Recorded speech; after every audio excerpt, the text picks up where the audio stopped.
Hey everyone, welcome back to How to Be a Poser. Today's topic, the hero pose. And we're going to illustrate that pose using Sideshow's Luke Skywalker X-Wing pilot figure. Let's get started.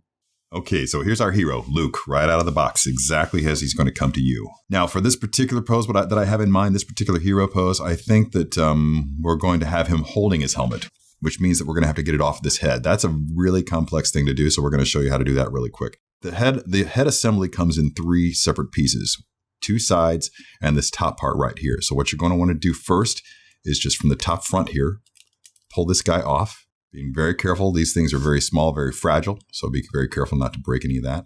Now, after you get the top of the helmet removed, what you're going to want to do is very gently pry these pieces apart, which are friction fit together. But just be very gentle when you're pulling them apart because you don't want to break this little guy.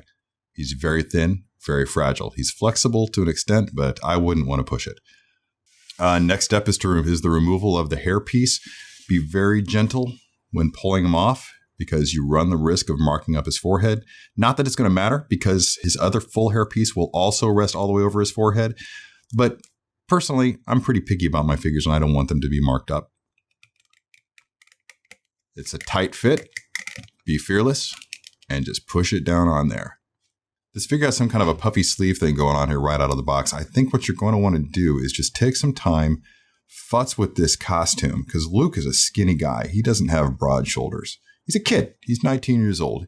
Reassembling the helmet now, because we're going to want this helmet to be intact for the pose. But here's basically, you'll have 3 key points right here. 1, 2, 3. Bring those things together. Push them in. Together, they form 2 key points here and here. Line those up. And push them together. They fit quite snug, so there's no fear of them falling apart. There's a line right here in the gauntlet portion of the glove that should correspond to a similar line in the hand portion of the glove. Just make sure they're lined up. It just gives a nice, clean appearance to the overall pose when it's finished. So that's going to be right here for now. That's just basically rough.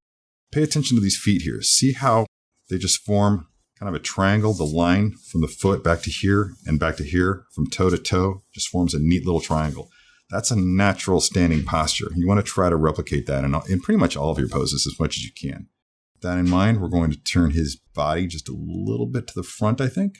Just like he's moving forward. He's looking for adventure and excitement. That's our Luke.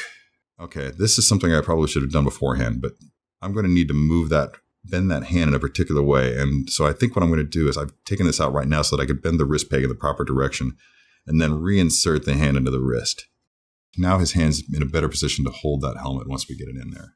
These little guys right here, they can slide and they always will look better if they're perfectly even.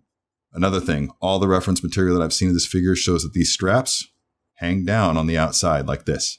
So find a way, whether it's snagging them at the bottom of these pockets or whatever, to just drag them down and get them to stay in roughly that position.